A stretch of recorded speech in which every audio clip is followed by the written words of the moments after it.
আমরা দেখেছি ভারতবর্ষের বুকে কন্যাকুমারী থেকে কাশ্মীর পর্যন্ত বর্তমানে ভারতবর্ষের leader of opposition Rahul Gandhi হেঁটেছেন। তিনি সারা ভারতবর্ষ জুড়ে ডাক দিয়েছেন, इस नफरत की बाजार में मोहब्बत की दुकान खोलना है। ঘৃণাকে ঘৃণা দিয়ে কাটা যাবে না। ঘৃণাকে যদি শেষ করতে হয় ভালোবাসা একমাত্র হাতিয়ার। সৌভ্রাতৃত্ব এবং ভাইচারা দিয়ে ঘৃণাকে শেষ করতে হবে। আমাদের এই আওয়াজগুলিকে বুলন্দ করতে হবে।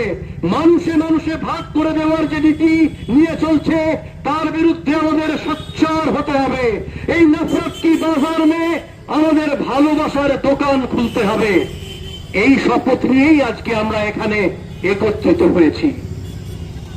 কবি বলেছেন, ধর্মের বেশে মোহ যারে এসে ধরে, অন্ধ সেজন শুধু মারে আর মরে।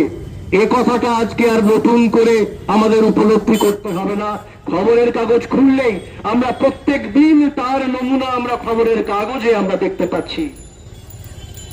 আজ আমাদের পাশের রাষ্ট্রে বাংলাদেশে যেটা হচ্ছে, আমরা বাংলাদেশের থেকে কতটা দূরত্বে রয়েছি। ভারতবর্ষের সঙ্গে একই ঘটনা রয়েছে।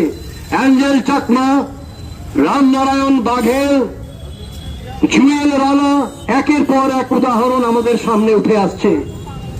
ভারতবর্ষ সম্বন্ধে আমাদের যে ধারণা, যে চেতনা রয়েছে, সেই ধারণা এবং সেই চেতনাকেই সক্রিয়ভাবে সচেতনভাবে বদলে দেবার চেষ্টা করা হচ্ছে।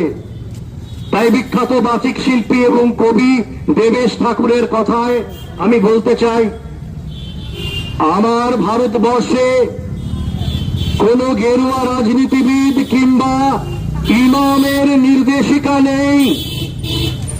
কোন সংহিতা বা হাদিস ছাড়াই কোজাগরী চাঁদের অকৃপণ আলো পড়ে ঈদগার ওপর, আর রমজানি চাঁদ তুলসী মঞ্চের গায়ে পূর্ণ আলো দিয়ে যায়।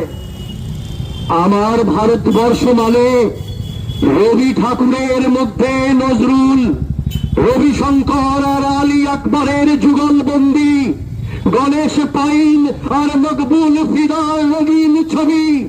আমার ভারতবর্ষ মানে লালন ফকিরের গান।